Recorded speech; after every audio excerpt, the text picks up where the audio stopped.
Merci très cher compatriote. Je crois que vous allez vous manifester, comme ça je saurai si je suis en direct ou pas. Parce que, voilà, vous mettrez vos commentaires.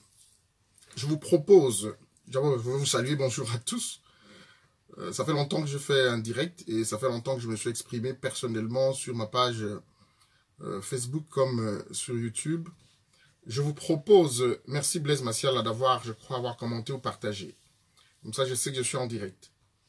Je vais vous proposer la méthodologie ci-après. Je vais exposer ce que j'estime être le point que j'ai retenu à l'ordre du jour. J'ai retenu unilatéralement. Blaise m'a toujours reproché, dit tu retiens le point sans nous consulter. J'expose, je vous donne certaines informations, je vous donne le fait, mon ressentiment, mes analyses, et si vous avez des questions, je vais répondre. Nous allons échanger très rapidement. Un premier élément que je voudrais dire d'emblée, c'est que j'ai pris un petit peu de recul. Beaucoup n'ont pas compris cela. Parce que j'ai pris les 32 ans de Mobutu, les 3 ans de Laurent Désiré Kabila, les 18 ans de Joseph Kabila. Je me suis dit que je dois, lorsque j'additionne toutes ces années, je me suis mis devant une situation telle que j'ai constaté, que ce soit moi, Katumbi, Fayulu, Tshisekedi ou qui, je ne peux pas attendre grand-chose en un an du président de la République, Félix Tshisekedi. Moi encore dans 2 ans, relever tous les défis de plus d'un demi-siècle en un an. Mais en même temps, dans cette attente-là, parce que cela relève du bon sens et de la réelle lecture. Mais en même temps, avec cette présomption de bonne foi patriotique, je me suis mis, et chaque fois je l'ai répété, les lignes rouges auxquelles le président Tshisekedi ne peut en aucune façon franchir.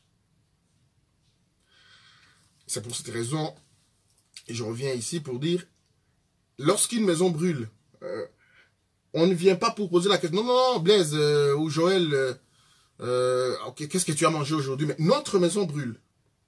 Quand la maison brûle, il y a ce qu'on appelle, ce qui est important à débattre, dans le panier de ce qui est important, il y a le nécessaire, il y a l'utile, il y a ce qu'on appelle l'urgence.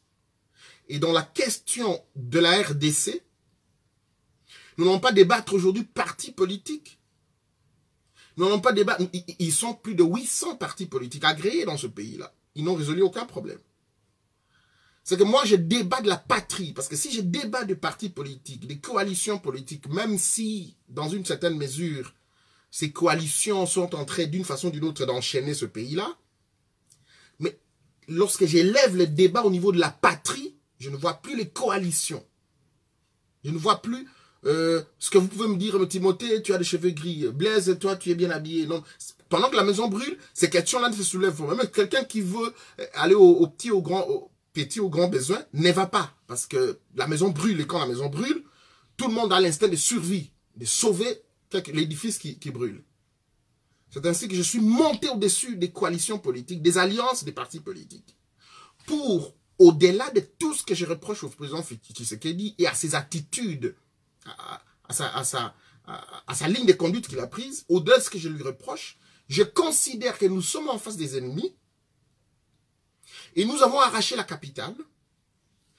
Le réflexe que j'ai comme agent de renseignement, c'est de sécuriser le territoire qu'on a libéré, c'est-à-dire la présidence de la République, même si c'est protocolaire, même si les gardes rapprochés sont kabilo-conformes ou formés par Kabila, les ADN de Kabila, mais nous avons arraché la signature, au vrai sens du terme, nous avons arraché la diplomatie, parce qu'aujourd'hui, nous pouvons dire, tout ce que nous pouvons dire, c'est Tshisekedi qui engage le pays. Moi, j'ai dit, on sécurise la capitale, ensuite, nous allons poursuivre l'ennemi dans les provinces. Au départ, dans ma tête, c'était ces calculs-là. Pour avoir une attitude patriotique, de proposition au président de la République, d'encadrement, d'information, de dénonciation. Et le président de la République a franchi les lignes rouges auxquelles je ne déroge pas. Comme patriote et comme nationaliste. En Europe, on craint le terme nationaliste, mais moi, je suis nationaliste, au sens positif du terme. Je suis patriote, nationaliste congolais.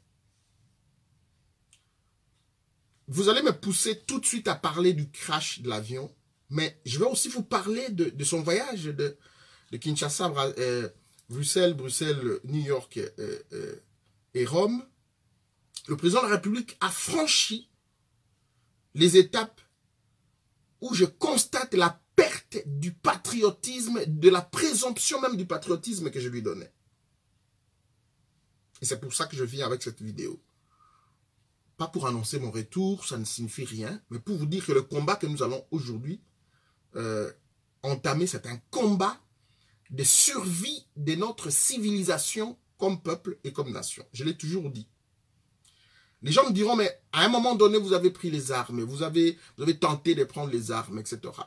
Oui, parce que Joseph Kabila n'écoutait que ses langages. Nos aînés, des politiques de l'opposition, se sont mis ensemble. Nous leur avons dit, les griefs sont assez suffisants pour faire partie Kabila, pour que nous puissions organiser les élections dans les conditions qu'il faut. Ce pays-là, personne ne contrôle les frontières. Moi-même, j'ai effectué, quand j'étais au cabinet de Kabila, comme chargé de mission, j'ai effectué 19 missions à l'est du pays, pendant les 6 ans que j'ai travaillé. Ce pays-là n'est pas contrôlé à l'est du pays, à l'est. Que si nous chassons Kabila, et le peuple était déjà déterminé, nous allons rentrer pour organiser le pays, lui doter des institutions qu'il faut, et nous pourrions à ce moment-là organiser les élections dans les conditions telles qu'on les organise dans des pays civilisés. C'est ainsi que je me suis dit, bon, mais maintenant que vous êtes ensemble, que vous êtes déterminés à partir aux élections de cette façon, il ne faut pas que je rentre jusqu'à la genèse de l'affaire, vous devez vous mettre ensemble. Premier élément, c'est que Félix Tshisekedi a été proclamé. Je ne dis pas qu'il était élu. Je ne dis pas ça. Parce que je ne négocie pas avec la vérité. Le président Félix Tshisekedi a été proclamé par la Cour constitutionnelle. Après 22 jours qu'on ait coupé le courant et que Kabila, les camps Kabila aient entamé des consultations, aussi bien en face de Martin Fayulu, Félix Tshisekedi et d'autres forces qui étaient là. Parce que la vérité des urnes n'était pas favorable à Kabila. En réalité, les institutions que nous voyons à Kinshasa sont les résultats du duel, du combat qui n'est pas encore fini entre Katumbi et Kabila. Il faut le retenir aujourd'hui. Le combat entre Kabila et Katumbi n'est pas terminé. Et la République a été suspendue sur cette affaire-là. Et nous avons, comme patriotes, nous avons dit, non, la Cour constitutionnelle venait d'annoncer les noms de notre enfant, de notre compatriote.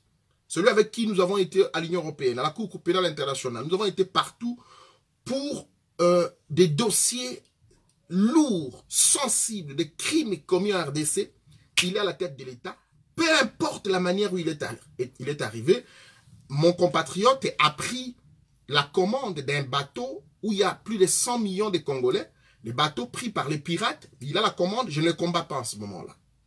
C'est l'attitude positive qui relevait du bon sens que j'avais adopté. Généralement, c'était une attitude positive de ma part. Quelquefois, il y aura des coupures, la connexion n'est pas très bonne, vous savez, à un moment donné. Donc, pour moi, je n'avais pas de raison immédiate de combattre Félix Tshisekedi parce que la présomption de bonne foi patriotique me demandait de lui laisser un petit peu le temps de travailler. Même en lui laissant le temps, même pour une semaine, il y avait des lignes rouges qu'il ne peut pas traverser. Ça ne se négocie pas. Je reviens très rapidement à l'objet pour lequel je vous ai convié à cette communication. C'est vous dire, et c'est triste, avant que je n'entame cela, C'est très mal, hein, lorsque nous autres avons travaillé un peu dans ces services sensibles, je vois ce qui se passe et ce que je vois sur les réseaux sociaux. Si le président Tshisekedi était dans l'avion, c'était son avion qui était touché aujourd'hui, où serions-nous? Parce que les gens qui sont ici, UDPS, au cash ou les sympathisants, insultent la Mouka. Mais la Mouka n'a rien. Aujourd'hui, ici, le président de la République, Félix Tshisekedi, tombait dans ce crash, que j'appelle avertissement, que j'appelle deuxième avertissement, je vais l'expliquer. Ça ne serait pas la Mouka qui prendrait les pouvoirs. Mes chers compatriotes, c'est pas Katumbi, c'est pas Jean-Pierre Bemba qui prendrait les pouvoirs au Fayulu. C'est Kabila qui récupérerait ce pouvoir. Le mécanisme est mis en place. Rappelez-vous de mes écrits et de mes vidéos. Les moments venus, Kabila n'aura plus besoin de rencontrer Félix Tshisekedi lorsqu'il aura placé ses pions à gauche et à droite. Si c'était notre frère qui, aujourd'hui, a craché avec son avion présidentiel, où serions-nous? Kabila reprendrait les pouvoirs par Alexis Tambwe-Mwamba au Sénat, parce que la Constitution dit, en cas de vacances, décès, démission, etc., c'est le président du Sénat qui devient président de la République pour, je crois, une durée de 3 mois, le temps d'organiser les élections anticipées. Mais c'est Kabila qui rentre en force. Et si Félix Tshisekedi mourait dans cet accident, des dizaines de milliers de Congolais le suivraient, parce qu'on allait s'affronter dans tous les sens. Je me pose des questions de savoir quelle a été la matière à laquelle on a formé les Congolais. Certains Congolais qui étaient hier lucides, et du coup, parce qu'ils se trouvent de l'autre côté de la table, ils n'ont plus de raisons. Ils n'ont plus de raisons. C'est la Mouka qu'on accuse dans une affaire où la Mouka, je disais hier, la Mouka était en train de mourir de sa bonne mort, parce que je vous ai dit, en assumant toute responsabilité, que les patrons de la Mouka avaient installé dans cette machine le fichier d'obsolescence est programmé. Regardez comment la Mouka se trouve. Vous accusez quelqu'un qui est en agonie. Alors que, quand vous partez, mon frère là, le chauffeur du chef de l'État, qui est mort, paix à son âme. Paix à son âme. Aux autres compatriotes qui sont morts, paix à leurs âmes, condoléances à leur famille. Vous qui me regardez, qui ne connaissez pas l'appareil de sécurité, posez la question à ceux qui ont été dans ce qu'on appelle la présidence de la République et qui ont géré la personne du chef de l'État. Je peux me taper la poitrine pour vous dire que j'en connais quelque chose. J'en sais quelque chose. Quand Félix Tshisekedi rentre le soir après le bureau, tout le monde rentre à la maison. Tout le monde rentre à la maison. Il y reste, les chauffeurs rentrent, les ceci, les protocoles civils, les fonctionnaires rentrent. Tshisekedi reste avec qui? Tshisekedi reste avec la garde républicaine, essentiellement des Kabila. Que ce soit au palais de la nation ou en Ngaliema. Tout peut arriver. Vous pouvez me dire aujourd'hui, à l'heure où nous parlons, que Félix Tshisekedi a conclu cette alliance, ces alliances avec Kabila pour l'harmonisation des idéologies du PPRD et de l'UDPS? Non, Kabila n'est pas idiot comme nous. Kabila qui a amené l'épée au Kasaï, qui a mis le génocide, et là j'anticipe un élément que j'ai voulu vous expliquer tantôt. Vous avez vu Félix Tshisekedi à l'ONU a salué la mémoire des Aïna Catalan et Marc Sharp, les deux experts de l'ONU. Mais vous avez vu aussi une vidéo qui circule sur Félix Tshisekedi qui a réclamé l'enquête internationale. Mais à l'ONU, comme chef de l'État, il salue la mémoire de ces gens. Il remercie l'ONU. En d'autres termes, sans appeler l'enquête, il a besoin de la justice. Kabila n'est pas idiot parce qu'il sait que c'est lui-même le responsable de ces crimes-là. Kabila sait que Kananga, Bakongo, Kinshasa, les fausses communes, il sait pertinemment bien que Félix n'est pas son ami du tout. La clameur publique du peuple congolais qui le pourchassait pour le maîtriser a fait qu'il puisse se réfugier dans la maison de notre propre frère. Et j'ai fait plusieurs vidéos où j'ai montré que le lion qui se cache dans la maison de notre frère ou le lion aura 2 ou 3 possibilités. Le frère nous dira, ok, apaisez-vous, il est dans un tel coin, organisons-nous pour le maîtriser. C'est ainsi que j'avais laissé une présomption de bonne foi patriotique, tout en ne négociant pas du tout les lignes rouges patriotiques. La deuxième possibilité, c'est que notre compatriote peut dire, oh oui, mais moi je m'en fous, le lion est chez moi, voilà et tout. Et moi je vous avais dit que le lion va commencer à manger ceux de la propre maison de notre frère, parce que le lion sait aussi que l'humain, c'est son ennemi. Je parlais d'un deuxième avertissement de Kabila envers Félix Tshisekedi. Le crash que nous venons de vivre peut être un accident. Je suis quelqu'un de très lucide, je n'aime pas spéculer. Peut-être un accident. Je vais vous inviter à certains faits, ensemble avec vous. Avant d'analyser le crash, regardons quelques crashs qu'il y a eu il y a 3 ans, 4 ans, ou même 1 an. Kabila voudrait tricher avec les élections. Il va brûler tout un bâtiment de fichiers électoraux à Kinshasa. Vous vous rappelez? Vous vous rappelez?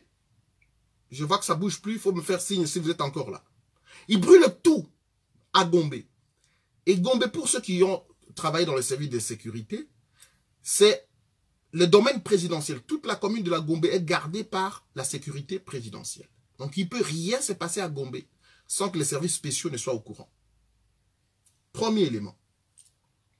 La même semaine, on vous a dit qu'un avion qui ramenait les résultats des élections a fait crash sur une Sélé ou Kingata, quelque chose comme ça, parce que les conditions météorologiques, dans une édition au mois de décembre, ne le permettaient pas et ils ont survolé la résidence de Kingata du chef de l'État et l'avion a été abattu. C'est l'avion de Gomer. Gomer, c'est un jeune Congolais d'origine rwandaise. C'est un Rwandais comme les Roubaix-Rois. On vous a montré l'épave de cet avion? Est-ce que les journalistes qui sont à Kinshasa peuvent nous confirmer de ces crashs-là? C'est passé comme ça. C'est passé comme ça. Nous revenons à la... Et là, je demande aux journalistes et aux chroniqueurs d'aller poser la question à Matata Ponyo. Est-ce que vous savez pourquoi est-ce que Matata Ponyo a été Premier ministre dans ce pays? Ce n'est pas parce que c'est un grand économiste. Je sais qu'il est un grand économiste. Et qu'il a énormément... Qui a fait crash. Et Nguema, un député du Bas-Congo, Marcelin Chichambo, gouverneur et ancien conseiller du chef de l'État, Augustin Katumba Mwake, Matata Ponyo, se trouvaient à bord. Et 2 personnes qui sont mortes, c'est Katumba Mwake, qui a été achevé. Je prends ma main à couper. Et voilà. Voilà, il y a un petit stop parce que voilà. Et donc, ce crash-là, nous n'avons jamais vu de pilote. Et c'est passé comme ça. Il n'y a pas eu enquête, il n'y a rien. Tout est passé comme ça. Communiqué, mauvais temps, etc. Revenons au crash de l'avion, de la logistique et du chef de l'État, Félix Tshisekedi. Avant d'arriver au crash, ceux qui sont à la présidence de la République en ce moment à Kinshasa, qui peuvent suivre ces directs, savent qu'il y a des tensions entre les camps Tshisekedi qui gèrent la logistique et les camps de Charles Disquiver, le métis là qui est chargé des aviations et de la logistique du chef de l'État. Même quand j'étais nommé au cabinet de Kabila, voilà, Disquiver, Charles Disquiver est la personne qui gère la logistique de Kabila, notamment véhicules et avions. Ce type-là est un petit peu mis à l'écart parce que les membres de l'UDPS ou des proches qui sont à la logistique, à la présidence de la République, veulent se retrouver aussi financièrement dans les déplacements du chef de l'État. Donc, ils veulent contacter même d'autres avions, d'autres compagnies. Mais Charles Disquiver, Kabila l'a rendu incontournable au pays. De sorte que l'armée, que ce soit l'armée, je veux dire les avions de l'armée, comme l'aviation civile, c'est Charles Disquiver qui est proche des caméras parce qu'il a un peu du Kivu, qui gère. Et vous qui êtes au palais de la nation, Diskiver vous a dit quoi? Votre joie sera de courte durée. Ça veut dire quoi? Ça veut dire la Mouka vous a pouvoir? Qu'est-ce que cela signifie? Parce que je vous vois, vous êtes là dans... Oh, est-ce que voilà, au béton. Tshisekedi n'est pas béton. Tshisekedi, c'est une personne. La balle peut traverser, il peut tomber, mourir et entraîner des millions de morts. Vous avez l'art de vous faire... Vous avez l'art de vous faire détester comme ça. Au lieu de vous mettre au travail, vous vous êtes alliés aux pires ennemis de la République. Au lieu de vous mettre au travail, vous êtes là dans Tshisekedi béton. C'est quoi ça? Le message que Kabila a envoyé, je reviens parce que je risque d'oublier. Le premier message que Kabila a envoyé à Tshisekedi, parce que nous sommes de mémoire courte, nous les Congolais. Rappelez-vous, je salue ici sa force, Fils Moukoko. Dans le premier conflit entre Fils Moukoko et Jean-Marc Kabound, j'ouvre une parenthèse, je vous ai dit dans l'une de mes vidéos, que la deuxième femme de Jean-Marc Kabound est numéro 3 de l'ANR au niveau provincial à Kinshasa. C'est ainsi que vous verrez Kabound est plus puissant que Tshisekedi au niveau des institutions. Ce qu'il dit, c'est ça, et il est dans le milieu, c'est un pion. Je ferme la parenthèse. Dans le premier conflit, Kabound arrive avec ses policiers. Les affrontements entre les membres de l'UDPS au sein du siège avec le camp Fils Moukoko. Fils Moukoko fait ce qu'on appelle en portugais la retirada. Il se retire vers la résidence du patriarche. Rappelez-vous, Etienne Tshisekedi n'était pas encore enterré, il était ici encore à Bruxelles, à la morgue. Les unités de la police qui se promenaient, qui ont été commis pour réprimer, au fait, maîtriser ces affrontements, c'est les Jim Jim. C'est une unité spéciale composée des étrangers et de quelques Congolais. Ils sont arrivés, cette unité est arrivée, ces éléments sont arrivés à la résidence d'Etienne Tshisekedi. Ils ont vandalisé la résidence. En termes religieux, on appelle ça la profanation. Encore que nous étions en train de pleurer Tshisekedi, on ne l'avait pas encore enterré. Pire encore, les images sont encore dans YouTube. 1 ou 2 policiers ont fait pipi sur la nourriture, la marmite de foufou et de pondou, et ils ont dit Tshisekedi n'a pas le pouvoir. Vous vous rappelez? La scène est celle-là. Les gens n'en parlaient pas. Les Facebookologues, YouTubistes, ils n'en parlaient pas. Je prends cet événement et j'analyse avec vous. Je suis président de la République. Mon père est à la morgue. Et les gens arrivent et vandalisent chez mon père comme ça. Ces policiers ont-ils été arrêtés? Non. Ont-ils été interpellés? Non. Qui sont-ils? On connaît leurs identités? Non. Tshisekedi a-t-il réagi? Non. Pourquoi? On ne sait pas. Je risque d'avoir un langage vulgaire ici. Mais de par mon éducation, ma formation, je ne peux pas le faire. Mais je vais lui dire. Un homme, quand on le tient au testicule, il ne bouge pas. Il ne bouge pas. Il négocie, il s'agenouille, il vend tout, il te donne tout. Parce que c'est le milieu faible. Notre frère, aucun mot, aucune identification de ces gens-là. Ils sont partis. Ça, pour nous, qui avons été dans ces milieux, c'était un message.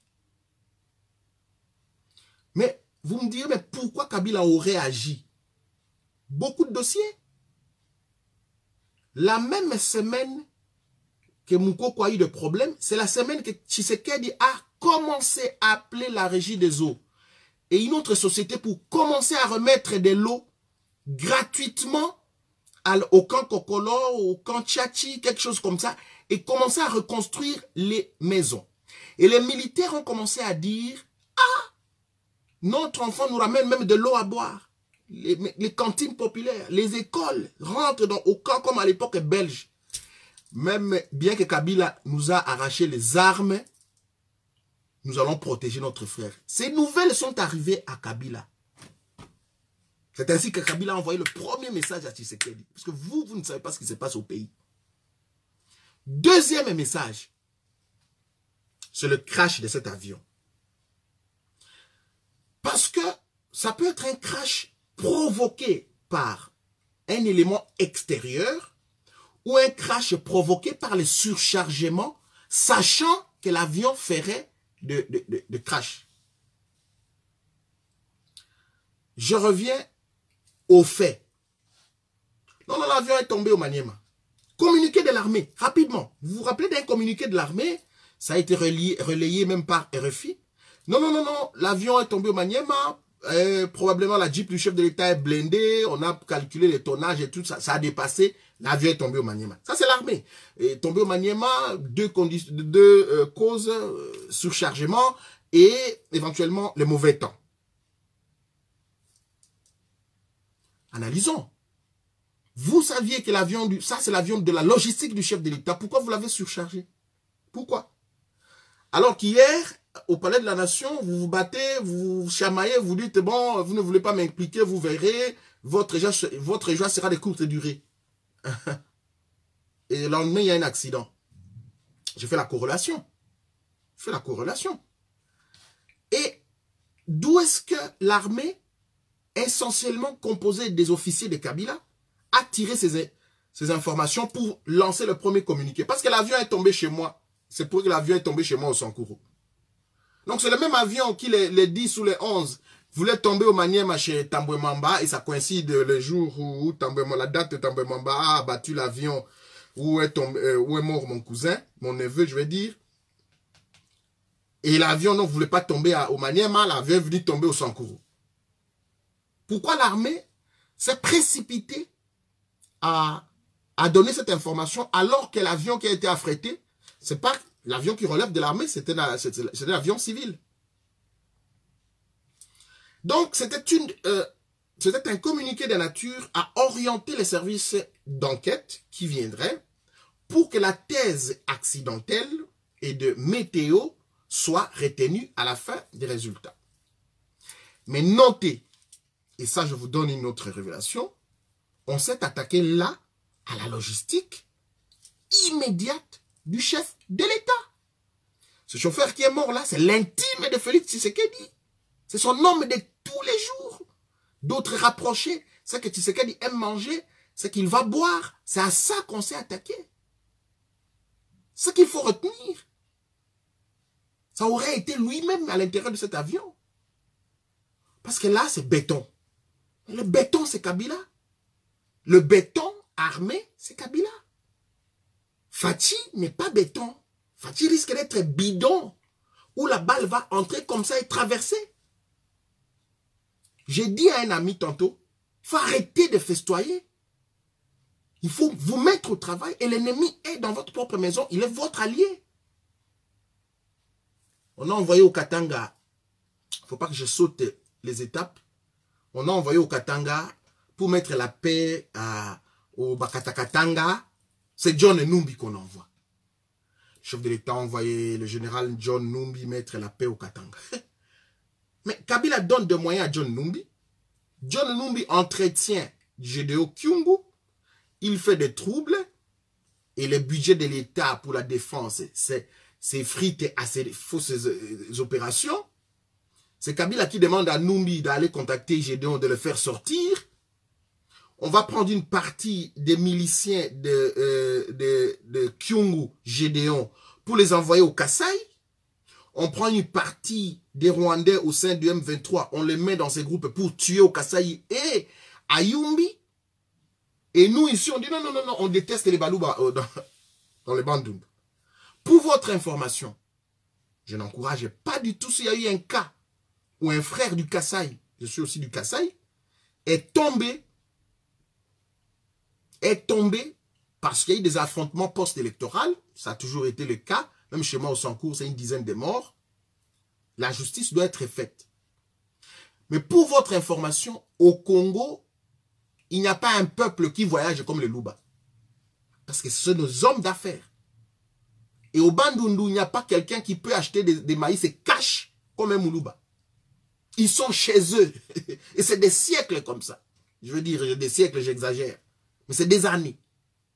Le conflit post-électoral a été un conflit post-électoral, mais il n'y a pas une haine ethnique, tribal entre nos frères du Bandundu, qui sont tout simplement accueillants, et leurs frères du Kasaï, comme tous les autres compatriotes. Ces dossiers, je le ferme. Celui qui va penser à la haine, etc. En 2006, Tshisekedi n'était pas candidat. Bemba a eu beaucoup de voix que Kabila dans le Kasaï. En 2011, Bemba n'était pas candidat. Tshisekedi a eu beaucoup de voix à l'Équateur que Kabila. Alors faisons ça comme ça. Il faut arrêter. Vos discours de haine là est un discours ou sont des discours qui ne sont plus d'actualité. Mettez-vous au travail avec votre ennemi qui est votre allié. Je reviens pour finir le dossier de l'avion parce qu'il faut qu'on clôture. L'avion est retrouvé. Moi, Timothée, j'attends les enquêtes de la boîte noire et je n'ai pas confiance parce que dans ces institutions-là, je ne vois pas quelqu'un envers qui je peux placer confiance, qui nous dira qu'il y a eu un élément extérieur à tel kilométrage qui a touché sur l'avion et voilà, et voilà, et voilà. Je n'ai pas confiance. Mais Kabila vient... voilà, Kabila vient d'envoyer un message à Félix Tshisekedi. Ce message est un message ferme. C'est un message ferme. Je suis d'accord que nous soyons divergents pour dire non, mais vous les Sand et le Mumba, vous voulez qu'on agisse tout de suite. Oui, la présomption d'un courage exceptionnel, d'une méthodologie peut exister en Tshisekedi. Mais Kabila ne subira rien. Kabila va tout anticiper. Kabila, c'est un félin. Il va anticiper, il ne subit pas. Deuxième ligne, je veux dire, premier dossier de ligne rouge que Félix a traversé, c'est d'inviter les armées étrangères à intervenir en République démocratique du Congo dans la zone du Kivu. Je m'oppose et c'est une ligne rouge que Félix Tshisekedi a franchie. Il a perdu tout sens patriotique, tout sens de lecture de l'histoire récente de notre pays. Quant à l'attaque, à l'agression, nous avons été objets par le Rwanda, l'Ouganda et le Burundi. Vous arrivez en fonction. Avec l'échec de toutes les opérations multisectorielles, je veux dire, toutes les opérations mixtes entre ces différents États dans les mécanismes de la CIRGL. On sait que Kagame a envoyé des unités au Congo. Notre frère est arrivé au pouvoir, même s'il n'a pas été formé pour ça, la première des choses, c'est dire, je vais avoir le nombre de militaires congolais, l'âge, sexe, leur profession, je veux dire leur formation, parce qu'il y a différentes unités.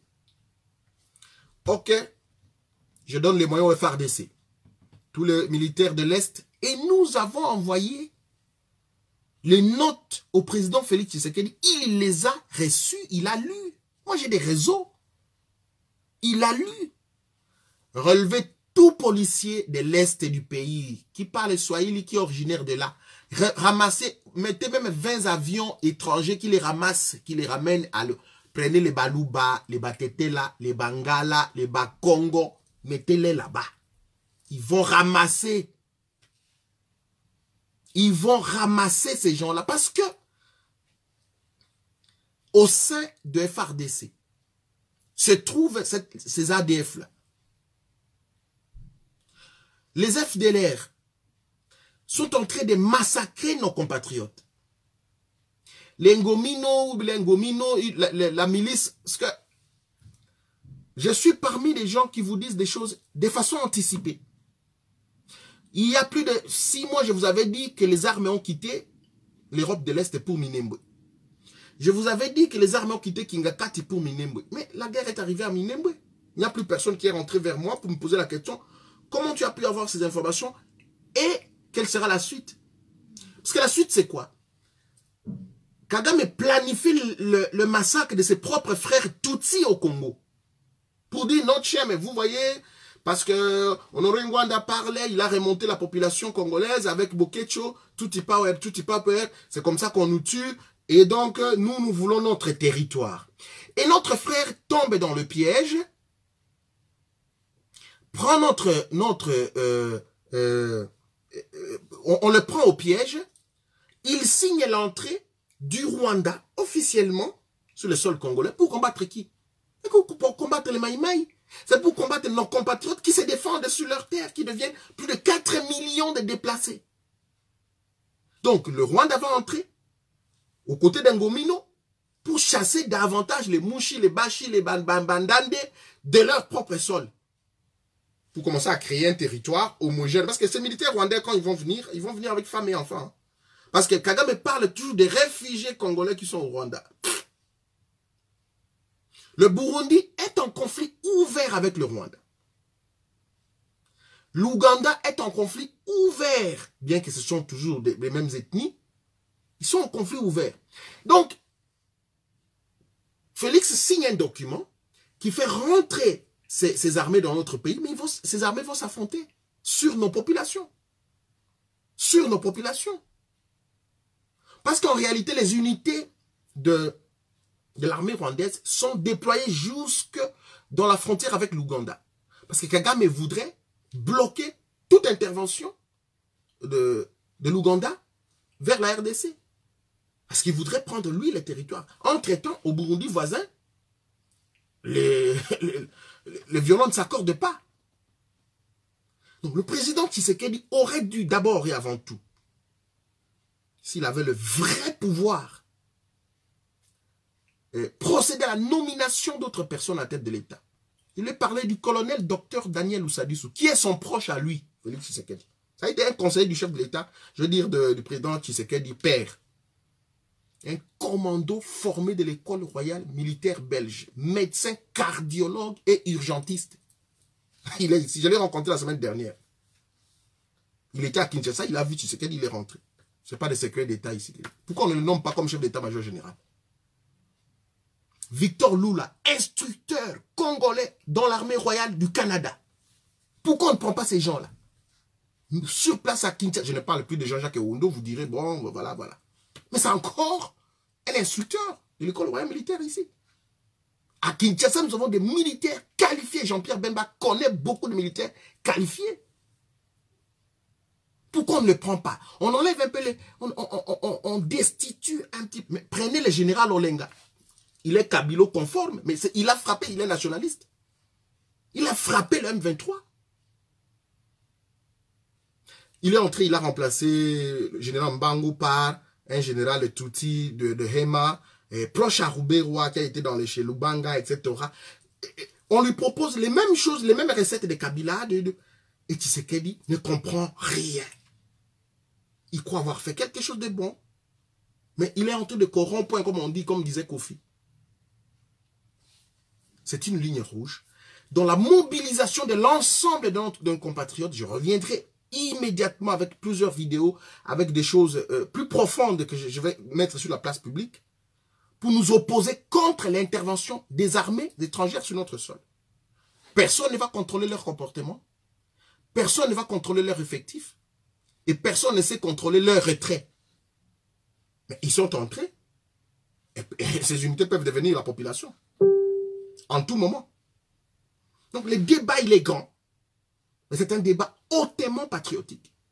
Il faut quitter les stades du DPS, la Mouka, Cache, Palou, etc. C'est un débat patriotique, ce qui concerne la patrie. Nous n'avons... Je termine cette partie-là par vous dire une chose. Les gens jouent avec les yeux parce qu'ils en ont encore deux. Mais posez la question à ceux qui n'ont qu'un seul œil. Ils vous diront combien ils le protègent. Beaucoup de gens qui parlent ici sont belges, sont ceci, sont cela. Mais nous autres, nous n'avons que ça comme patrie. Je n'ai qu'un seul œil. Je n'ai que ça comme patrie. Donc moi, cette question-là, je ne vois pas du tout un problème de la Mouka, du PPRD, de tout ça. Je vois les compatriotes et je vois la patrie. Et la patrie est en danger, mais alors plus que jamais auparavant. J'ai conclu parce qu'il reste que 7 minutes. Le voyage du président Tshisekedi à Bruxelles, à New York et à Rome. À Bruxelles, un grand gâchis. D'abord, le gâchis, c'est le fait d'engager le fait d'engager des moyens, de démarches, pour obtenir quelque chose, et à la fin, il n'y a rien. Le président Tshisekedi devrait tout simplement attendre qu'il y ait un gouvernement. Il connaît bien la Belgique mieux que moi. Il devait attendre que les institutions se mettent en place en Belgique pour qu'il puisse effectuer un voyage utilement. Il a mis une centaine, je veux dire plus de 200 personnes qui sont venues, une centaine officiellement, mais les autres combattants qui sont venus, voilà un voyage parce qu'on a signé le protocole d'accord. Pour ceux qui s'intéressent un peu aux relations internationales et à la coopération internationale, le protocole d'accord figure parmi les documents les plus bas d'échelle.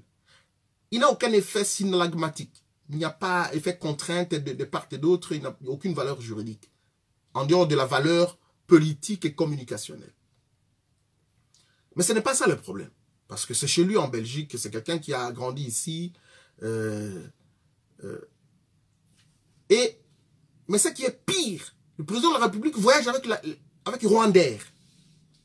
On n'en parle pas. Il voyage avec Rwandair.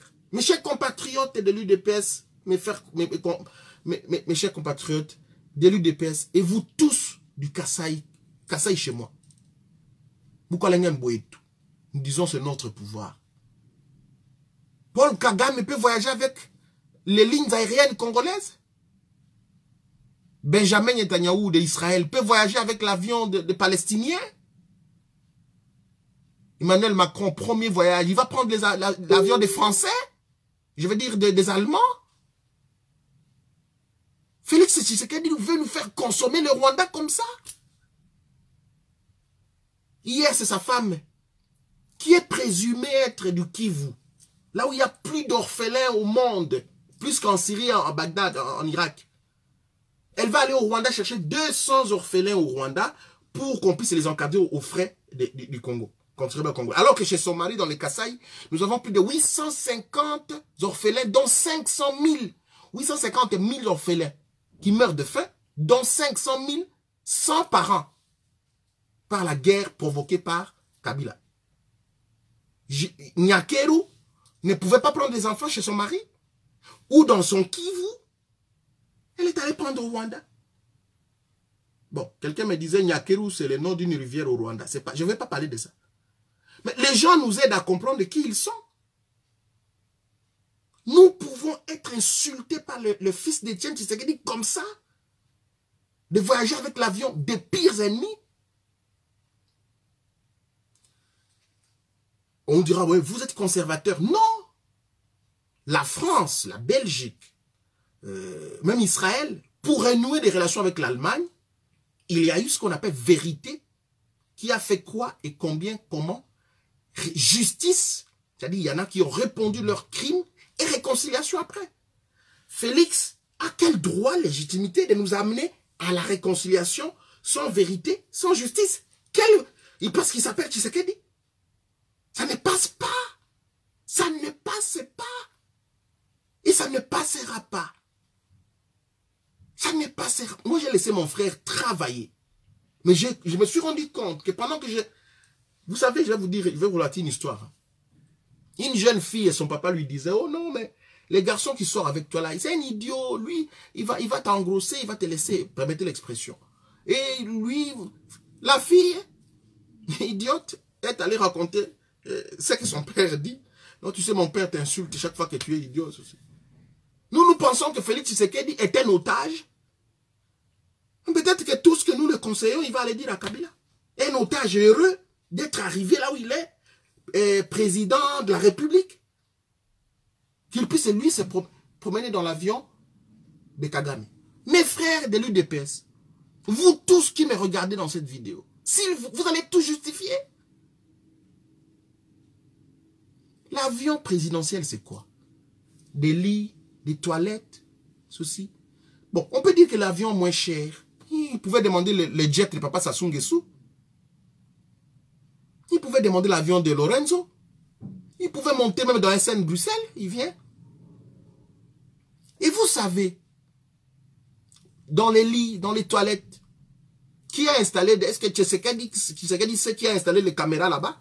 Parce que l'intimité même de notre président, pendant les moments où il est un peu fatigué, il se met là.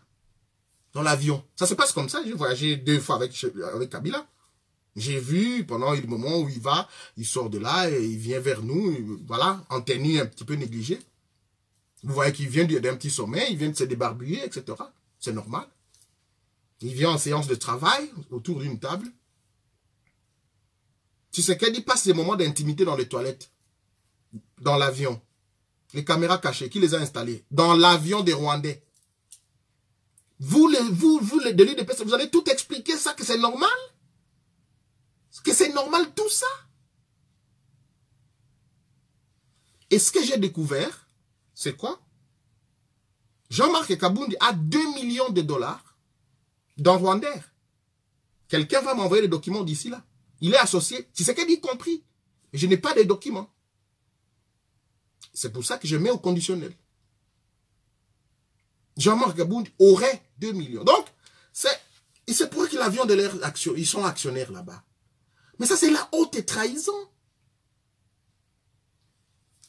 Le président Tshisekedi arrive à Bruxelles, voit les autorités et parle de la levée des sanctions contre les officiels congolais, les anciens officiels. Bon, il y en a qui sont encore aux institutions. L'Union européenne lui dit non. Mais vous étiez hier, vous nous avez amené ces listes-là des gens avec tous les crimes qu'ils ont commis, les massacres, etc. Qu'est-ce qui a changé pour que nous puissions lever les sanctions? Tu sais qu'elle leur dit, mais parce que je suis devenu président, la justice est indépendante, etc. Et on lui pose la question, avez-vous fait justice à Rossi Mukendi, à tous ceux qu'on a massacrés, les fausses communes de Demalouko, etc. Les gens qu'on a tués, à Kananga et tout ça, Mbujima, est-ce qu'on a fait justice? Il n'a pas su répondre. Mais la justice, c'est là, la Cour constitutionnelle, tout ça, les parquets, mais c'est les gens de Kabila. Qu'est-ce qui empêche notre frère de relever tous ces gens? Parce que même la mise en accusation passera par la Cour constitutionnelle. Mais qu'ils mettent même Maître Mukendi immédiatement demain après cette vidéo là-bas. Qu'ils mettent même Maître Mukendi qui a lutté avec son frère. Moi, je ne suis pas ennemi de Félix. Je n'ai rien contre lui. Mais la patrie, je ne la négocie pas au nom d'un nom qu'on appelle Tshisekedi. Non. Ce nom n'a aucune influence sur moi. Aucune. Mais je lui donne ici des pistes et des solutions. S'il nomme demain à la Cour constitutionnelle Maître Mukendi, et il va nous dire, non, je vais créer une structure de la lutte contre la corruption. C'est une très bonne chose. Mais créer encore une fois des structures budgétivores qui ne feront rien. Quelle est l'institution que l'on peut créer qui sera plus forte que le parquet? Que les cours et tribunaux qui ont un pouvoir constitué, qui ont des corps constitués. Qui?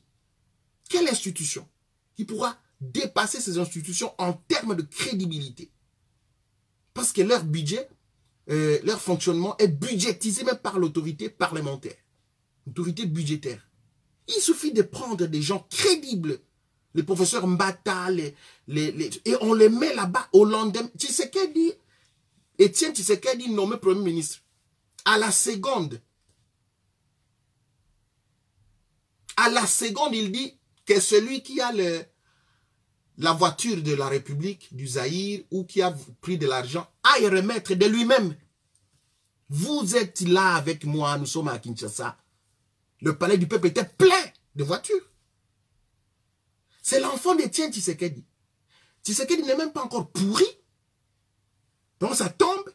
Son fils commence à expliquer que la rétrocommission est une bonne chose. La rétrocommission, c'est quoi? Nous allons faire 15 kilomètres. 15 millions de dollars. Mais moi, je vais dire, bon, toi, l'entreprise, comme moi, je t'ai appelé en gagnant-gagnant, je t'ai invité ici, ben voilà. Moi, je mets 35 000 millions de dollars. Ou 30 millions de dollars. Tu vas signer 30 millions de dollars. Je mets à ton compte, tu vas me rétrocéder les 15 millions, toi tu prends les 15 millions pour les travaux. C'est ça la rétrocommission. C'est la surfacturation d'un travail, d'un service de l'État. Et ça, c'est l'État congolais qui s'endette auprès des partenaires. Ça peut être chinois, BAD, Banque africaine de développement, ou les trésors publics. C'est le fils d'Etienne Tshisekedi qui a un an de pouvoir, à moins d'un an de pouvoir, commence à justifier Ce qu'il a dénoncé lui-même hier. C'est là où je dis la forme de la lutte que nous allons mener maintenant, c'est une lutte qui doit dépasser les partis politiques. J'ouvre et je ferme cette parenthèse. Ne comptez pas sur Ensemble, MLC, la Mouka ou Cash ou non. Soyez comme les enfants du Soudan. Nos leaders ne nous libéreront pas. Parce qu'ils ont aussi leur légitimité en Occident. Soyez comme les leaders du Soudan. Ils sont restés avec leur peuple là-bas. Ils ont organisé les réseaux là-bas.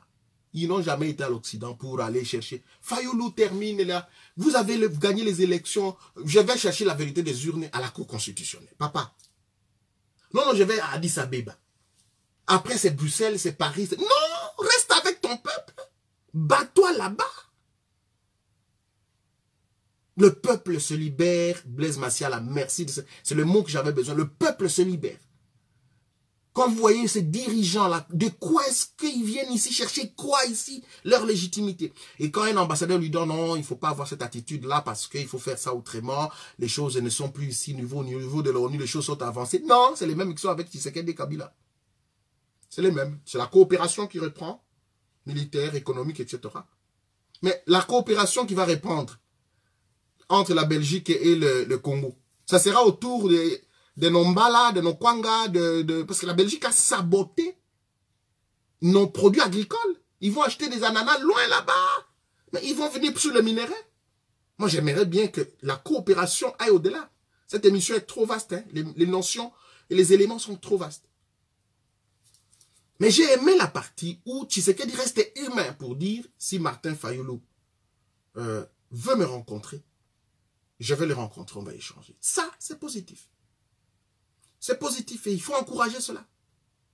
Pour que nous mettions un terme à cette affaire des Kabila là-bas une fois pour toutes. La gratuité de l'enseignement, c'est une très bonne chose qu'il faut encourager le président de la République. Mais les Congolais n'ont pas vraiment et avant tout besoin de la gratuité de l'enseignement. Les Congolais ont besoin de la justice. Les Congolais ont besoin du droit, de la dignité. Et Kabila qui a mis des gens à gauche à droite, Kabila ne fera pas justice sur ses propres crimes. Il ne fera pas. Félix Tshisekedi doit choisir définitivement entre protéger Kabila et Kagame, dont il est devenu le chouchou, et nous, les 100 millions de Congolais. La forme de lutte que nous allons mener maintenant, c'est quoi? Nous n'aurons pas beaucoup de moyens d'atteindre Kabila. Nous n'aurons pas beaucoup de moyens d'atteindre Tshisekedi. Parce qu'on n'a pas les souhaits. Mais nous atteindrons tous leurs mobilisateurs dans la peau. Nous nous ferons justice. Parce qu'il n'y a que ça qui reste. Moi, je suis capable de mettre mes papiers en jeu, que la Belgique me retire l'asile. Qu'elle m'envoie là où elle va vouloir. Le moment venu. Parce que ce qui s'est passé, lors de ces élections, nous avons baissé les armes, nous avons dit, c'est notre frère qui est là. Mais j'ai l'impression que Tshisekedi a suscité énormément d'espoir. Mais Tshisekedi risque de nous décevoir et s'est constitué en plus grand ennemi. Kabila peut nous tuer, c'est un étranger. Mais c'est notre frère qui commence à aller comme ça, inviter des armées étrangères, voyager avec des avions, des ennemis. Mais de quel droit avez-vous de tout libéraliser comme ça? De quel droit? De quel droit? Et donc, mes chers compatriotes, cette communication a été longue. Ça faisait un peu mon comeback. Je rentrais parce que j'ai pris un petit peu de recul pour comprendre si notre frère... Parce qu'en réalité, il y a des éléments pour lesquels Kabila se fâche quand Tshisekedi agit. Quand vous allez au camp Kokolo, ou dans... il est en train de travailler là-bas. Il est en train de travailler. Quand on remet des écoles au camp, on remet de l'eau, c'est déjà un pas que Kabila n'a pas fait hier. La gratuité de l'enseignement, c'est une bonne chose. Et moi, je voulais lui dire ici, une fois de plus, il est en train de chercher de l'argent à gauche, à droite. Dans l'armée, qu'il pose la question à l'inspecteur général de l'armée, John Numbi. Qu'il pose la question au général Mbala, chef d'état-major général, avec qui j'ai travaillé. Si, exemple, nous avons 100 000 militaires au Congo, en réalité, nous avons 30 000 militaires. Les restes, c'est des fictifs. qu'ils prennent cet argent, ils font le contrôle physique, qu'ils prennent cet argent, qu'ils mettent dans la gratuité de l'enseignement. À la fonction publique, ça c'est des enquêtes que j'ai menées personnellement. À la fonction publique, si nous avons 3 millions de fonctionnaires, il faut savoir qu'on en a 800 000. Les autres sont des effectifs fictifs. Dans l'enseignement, vous allez trouver que c'est un secteur qu'on a libéralisé. Les gens peuvent créer chacun son école. Mais lorsque l'inspecteur ou chef de poule passe, il trouvera, monsieur le promoteur, vous avez combien d'enseignants? Non, j'ai 25 enseignants. En réalité, il a 12 enseignants. Tshisekedi, moi je ne suis pas ennemi de Tshisekedi. Je lui propose ici des choses que je connais, qui sont là visibles. Dans toutes les entreprises de l'État, il y a 3 ou 4 directions fictives où on paye de l'argent, mais des gens qui n'existent pas, des structures qui n'existent pas. Il y a de l'argent là-bas, il va récolter des milliards de dollars. Il n'a pas besoin de faire ça, de demander, nous avons de l'argent cash là-bas. Qu'il invite Luzolo Bambilesa. Donne-moi monsieur le conseiller, donnez-moi le professeur, donnez-moi les dossiers que vous avez initiés, mon prédécesseur, voilà. Est dans une forme d'administration d'une démocratie à compte-gouttes, démocratie par perfusion. Donc, nous avons un problème, le lion est à la maison, s'allier avec le lion, se trahir le village, et les villageois viendront brûler et la maison, et les lions, et les propriétaires de la maison. Le peuple gagne toujours. Mesdames, messieurs, mes chers compatriotes, rendez-vous au prochain numéro.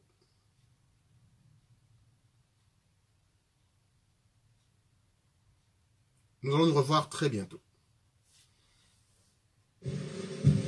Merci beaucoup. Merci.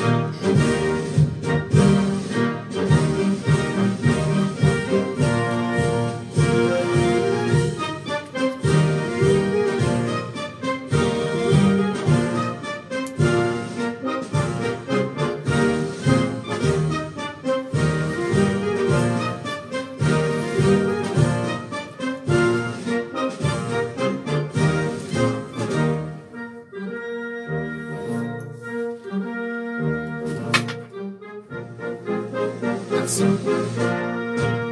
Merci Blaise. Merci Victor. Merci beaucoup. Merci. Merci. Merci beaucoup.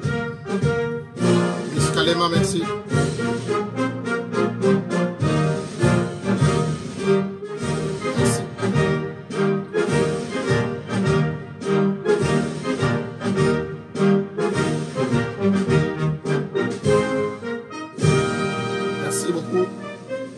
Merci.